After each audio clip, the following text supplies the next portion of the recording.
Shmini. Alors dans la paracha, on nous parle entre autres du décès des deux enfants d'Aaron, Nadav et Avihu.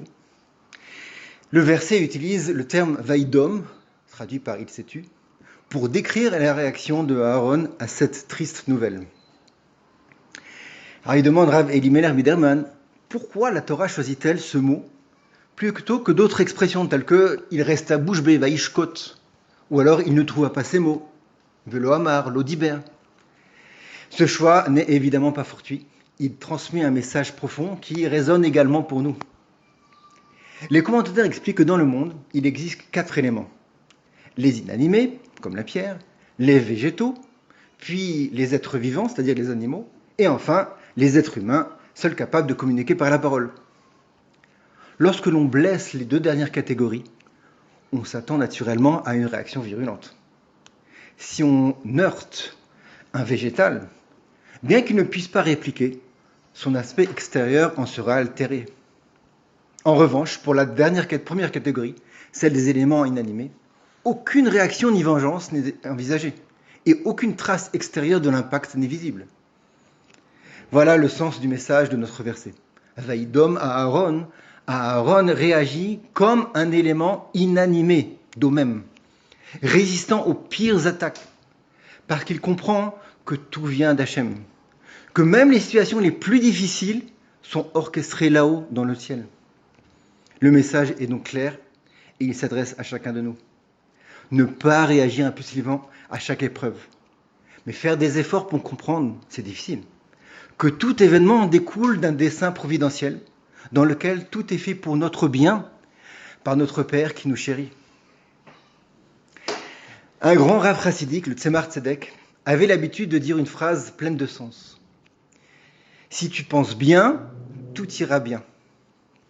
Son collègue surenchérit en disant « Ne pense à rien, cela ira encore mieux. » Car de toute manière, c'est Dieu qui est le metteur en scène du monde et de ses créatures.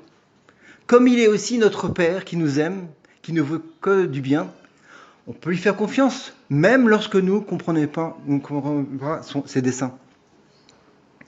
À ce sujet, le Chafetz Chaim avait l'habitude d'illustrer le concept des épreuves à travers une parabole.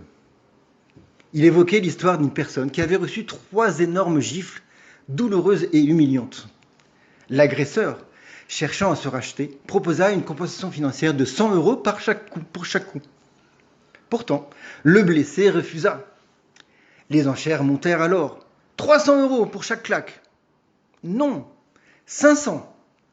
Le blessé hésitait, cherchant peut-être à tirer profit de la situation.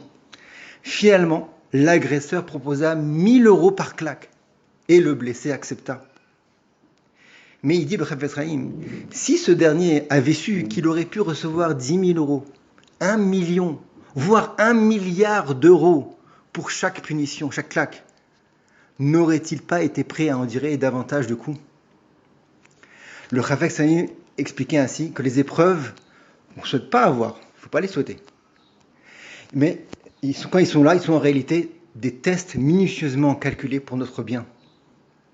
Elles agissent comme les corrections d'un père qui guide son fils sur le bon chemin, ou comme les coups d'un maçon testant la solidité de son ouvrage. Notre rôle est de travailler à comprendre et à intégrer ce message. Encore une fois, c'est très difficile. Et parfois, rester silencieux lorsque nous ne parvenons pas à le saisir pleinement, c'est ça la réaction qu'il faut avoir. Ayons confiance en lui. À propos de ce sujet-là, on n'est pas loin du mois de Nissan, la fête de la foi en Dieu par excellence. Essayons nous aussi de lui faire confiance. C'est lui qui a donné et qui continue à donner la vie à notre monde et à ses créatures. Tout cela uniquement pour notre bien, même si notre entendement humain ne le comprend pas toujours. Shabbat Shalom.